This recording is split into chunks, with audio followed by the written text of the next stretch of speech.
Вие сте со програмата на КТВ, следуваат вести.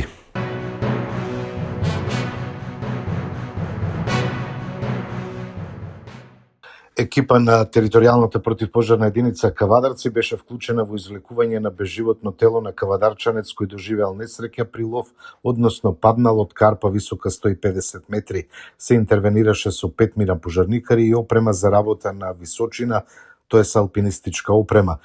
Со придружба од 4 припадници на МВР Кавадарци и 2 членови на фамилијата се упативме кон длабокиот и непристапен стрмен терен.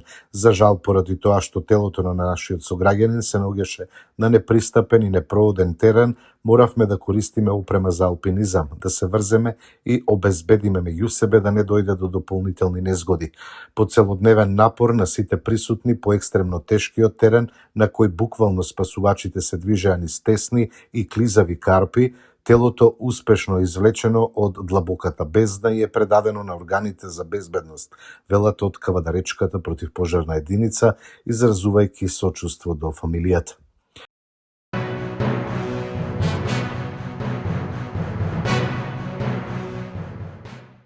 Денес се поставуваа легнати полицајци на најфреквентната улица Гоце Делчев во Росоман на критичните точки доуш улицата со цел зголемување на безбедноста на пешаците и сите учесници во сообраќајот. Инвестицијата е целосна донација од сограѓанин на Росоман, за што од општината изразуваат голема благодарност. Продолжуваме со конкретни мерки за побезбедна и поуредена општина Росоман, вели градоначалникот Ѓорги Крстевски.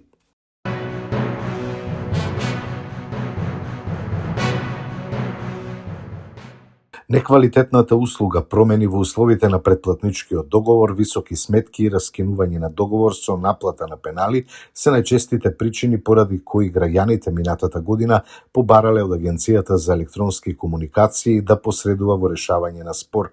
Годинава до регулаторното тело пристигнале 346 барања за решавање спор, наспроти 363 регистрирани во 2024, информираат од Агенцијата за електронски комуникации. Од вкупниот број донесени решенија, 45 се усвоени, 14 делумно усвоени, 40 предмети биле затворени со меѓувремено постапување од страна на операторот, а 109 биле одбиени.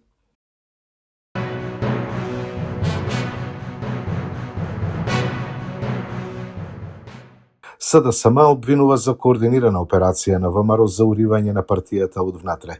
Како што веќе најавивме, во изминатиот период ВМРО ДПМН спроведува координиран обид за уривање на СДСМ од внатре. Зошто? Затоа што антикорупцијскиот тим изнесе сериозни податоци за криминал и корупција на владата на ВМРО ДПМН преку тендери, рекоа на денешната пресконференција од СДСМ. Исто така нагласија дека цел еден систем, еден октопод кој бил инструиран од СНС и кој во целост управува со коалицијата ВМРО Знам, ја спроведувал оваа кампања. Граѓаните можеа да ги видат овие обиди секој ден. Прво имаше настапи на еден поранешен функционер, потоа излегоа наводни иницијативи на 2 поранешни функционери кои јавно не се појавија, па се вклучија целосно и релевантни ликови кои одамна не се дел од СДСМ, туку завршија во Знам. Сите во исто време, откако СДСМ се крена и ЈКТ почна да ги објавува доказите. Вчера имавме и конкретен свеж пример. Имаме уште еден доказ.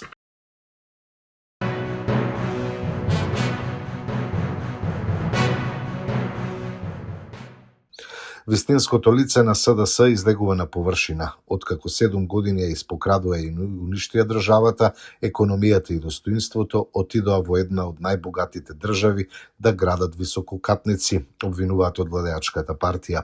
По долг период на зборување во јавноста и неколку дена по јавното сведоштво дека Зоран Заев гради 42 катница во Дубај, стигна и потврда од Венко Филипче. На прашање од новинарите дали тој со Заев гради висококатница во Дубај, Филипче вели дека тој не градел. Признанието дека Филипче не гради не може да се протолкува поинаку, освен како признание и потврда на нашите тези на последното сведоштво на Тома Аврамски дека во Дубај Заев гради зграда висока 42 ката, заклучуваат од владеачката ВМРО ДПМН.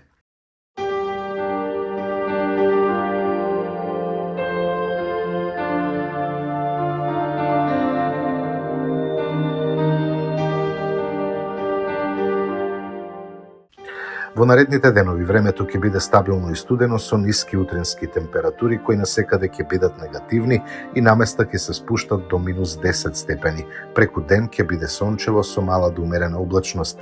Ќе дува умерен до засилен, а утре повремено силен северен ветер, локално над 60 км на час. Емитувавме вести, имајте пријатна вечер.